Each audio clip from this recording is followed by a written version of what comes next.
तो बच्चों आज जो हम टॉपिक पढ़ने वाले हैं that is matrix multiplication. Matrix multiplication करने के लिए कुछ प्रोसीजर होता है, कुछ तरीका होता है, उसको हम समझेंगे। एंड कॉपी पेन लेकर बैठना, क्योंकि साथ साथ आपको करना पड़ेगा तभी वो समझ में आएगा, अदरवाइज वो बाउंसर जाने वाला है। तो देखते हैं कैसे मैट्रिक्स को मल्टीप्लाई किया जाता है। चलिए हेडिंग डालिएगा मैट्रिक्स मल्टीप्लिकेशन। अब सबसे पहले हमने फर्स्ट क्लास में देखा था कि ऑर्डर ऑफ मैट्रिक्स क्या होता है।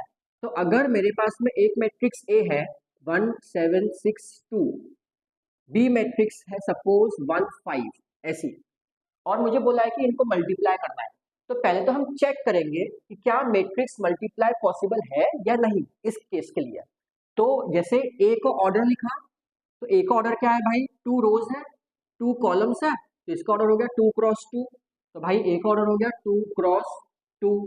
फिर हमने बी का ऑर्डर चेक किया, बी में कितनी रोज है, 1 रो है और 2 कॉलम है, तो I can write this as 1 row 2 column, तो ऑर्डर हो गया हमारा 1 क्रॉस 2। अब देखो करना क्या है, हमेशा हमेशा जिंदगी भर लाइक ये जो चीज है इसको ही चेक करना है, ठीक है। अब ये दोनों इक्वल है क्या, नहीं है, इक्वल नहीं है, तो matrix can not be multiply, can not be multiply. मतलब पहली चीज तो आपको ये दिमाग में फिट करनी है कि आपका ये पोर्शन, मतलब इधर पहले वाले मैट्रिक्स का राइट और दूसरे वाले का पहला वाला जो लेफ्ट पोर्शन है, ये दोनों इक्वल होना कंपलसरी है, तो ही मैट्रिक्स मल्टीप्लाई कर पाओगे, नहीं तो नहीं कर पाओगे। चलिए ये फर्स्ट रूल समझ में आया। अब दूसरा कोई क्वेश्चन लिखते हैं।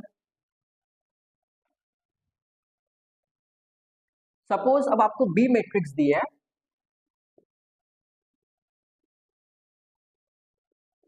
5 7, इसमें 2 रोज है और 1 कॉलम है, तो यहां मैंने लिखा 2 क्रॉस 1। अब देखते हैं, फर्स्ट मैट्रिक्स हमारी ए है, ए का जो ऑर्डर है वो है 2 क्रॉस 2। बी जो मैट्रिक्स है उसका ऑर्डर है 2 क्रॉस 1, तो यहां मैंने लिखा 2 क्रॉस 1। तो अब हमें अगेन सेम सर्कल बनाना है, यही वाला। तो क्या ये दोनों इक्वल है, इक्वल है, तो मैट्रिक्स मल्टीप्लाई हो सकती है।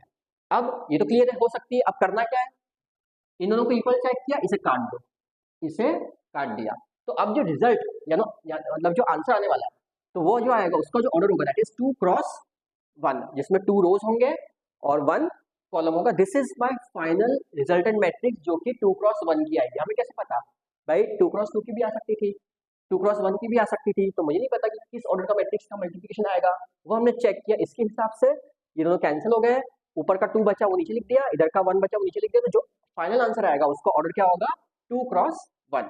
तो इस मैट्रिक्स को जब हम मल्टीप्लाई करेंगे तो ऑर्डर विल बी 2 क्रॉस 1। अब करते कैसे मल्टीप्लाई उसको समझते हैं।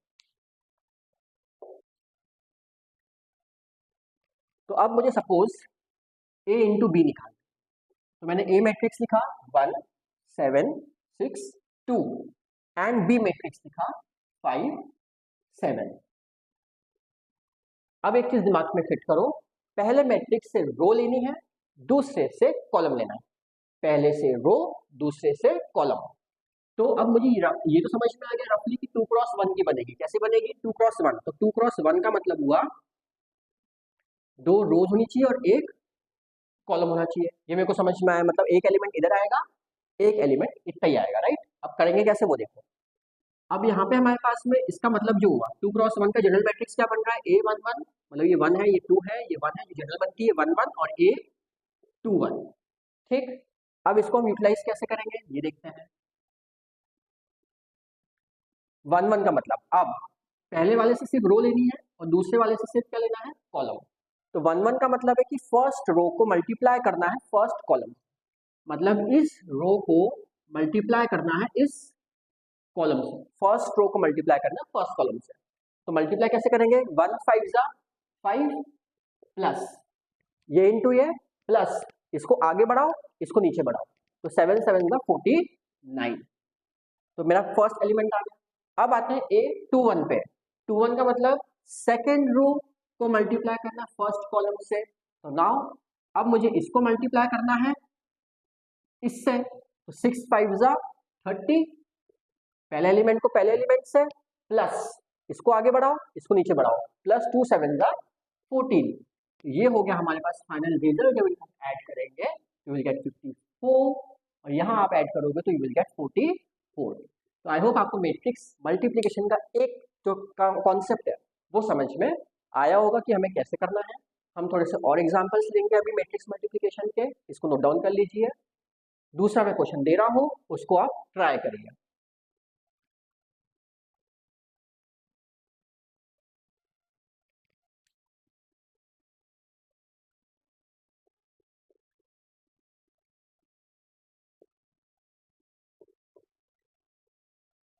ये मैट्रिक्स दी हुई है, एक मैट्रिक्स बी मैट्रिक्स दी हुई है। अब आपको मल्टीप्लाई करना है। मल्टीप्लाई पॉसिबल है, कैसे हमने चेक किया? ए लिखा, ए का ऑर्डर 2x2 है। बी लिखा, बी का ऑर्डर भी 2x2 है। फिर हमने इसी वाले पार्ट को देखा, तो ये दोनों सेम है, इसे काट दिया, इधर का 2 बचा, इधर का 2 बचा। तो जो फाइनल आंसर आएगा वो कैसा आएगा? 2x2 का आएगा। तो लेट अस सी आप लोग कैसे ट्राई करते हैं, और इसको हटा के मैं भी सॉल्व करता हूँ।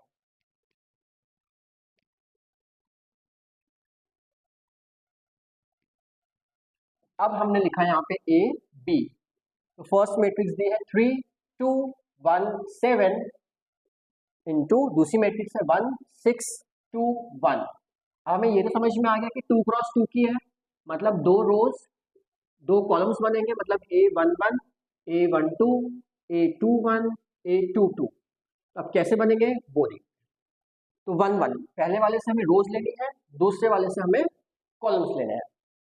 तो 1 1 का मतलब फर्स्ट रो को फर्स्ट कॉलम से, मतलब अब मुझे इसको मल्टीप्लाई करना है इस वाले से, फर्स्ट रो फर्स्ट कॉलम, ये 1 1 का मतलब, ठीक है।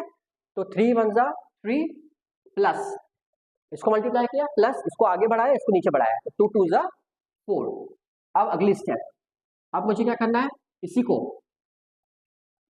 फर्स्ट रो सेकंड कॉलम, ये रहा मेरा सेकंड कॉलम, तो फर्स्ट रो तो सेम ही रहेगी और सेकंड कॉलम यहाँ आ गया। 3 6 जा 18 प्लस 2 1 जा 2, 3 6 जा 18, इसको आगे बढ़ाया, इसको नीचे बढ़ाया, 2 1 जा 2। नाउ कमिंग टू 2 1, 2 1 का मतलब सेकंड रो को फर्स्ट वाले से मल्टीप्लाई करना है। सेकंड 2 1 सेकंड रो को फर्स्ट कॉलम से मल्टीप्लाई करना है, तो 1 1 जा 1 प्लस 7 2 जा 14। अब सेकंड रो को मल्टीप्लाई करना है सेकंड कॉलम से, इस वाले से, तो 1 6 जा 6 प्लस 7 1 जा 7। बस अब इसको हम क्या कर देंगे, सिंपल ऐड कर देंगे, तो 4 प्लस 3 7, 18 प्लस 2 20, ये 15 हो गया, और ये हो जाएगा 7 13, राइट। तो ये हो गया हम लोगों का मैट्रिक्स मल्टीप्लिकेशन। आई होप आपको यहाँ तक समझ में आ गया होगा कि किस तरीके से हम मैट्रिक्स को मल्टीप्लाई करते हैं। ये नोट डाउन कर लीजिए, एक बार फिर से समझ लीजिए। अब मैं नया क्वेश्चन देने वाला हूँ और फिर उसको ट्राई करेंगे।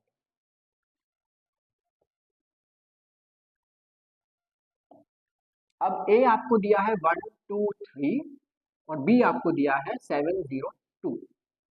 आपको इसको मल्टीप्लाई करना। तो अब ए की बात करें तो ए का ऑर्डर क्या है, एक रो 3 कॉलम, मतलब 1 क्रॉस 3। बी का ऑर्डर चेक करते हैं, कितने रोज है, 3 रोज 1 कॉलम, 3 क्रॉस 1। तो हमने देखा ये दोनों कैसे होने चाहिए, सेम, और यही पैटर्न चलेगा। सेम है तो उसे काट दो, फाइनल आंसर कैसा आएगा, 1 क्रॉस 1, मतलब सिंगल एलिमेंट आएगा। देखते हैं सिंगल एलिमेंट कैसे आएगा।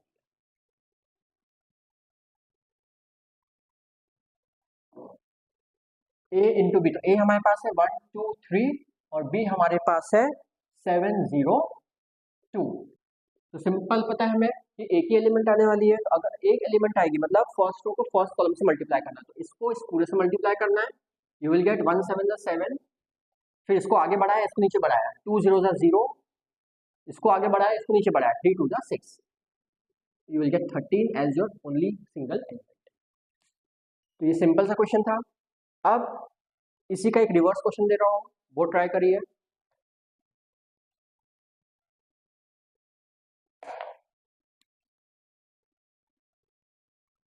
इसको मल्टीप्लाई करना है इससे,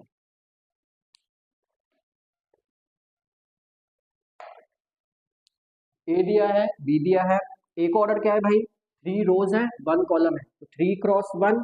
बी का ऑर्डर क्या है, एक ये एक रो है और 3 कॉलम है, तो 1 क्रॉस 3, ये दोनों कैसे होने चाहिए, सेम होने चाहिए, सेम है, कैंसिल हो गए, तो आंसर आएगा 3 क्रॉस 3। तो कैसे आएगा 3 क्रॉस 3, वो भी चेक कर लेते हैं।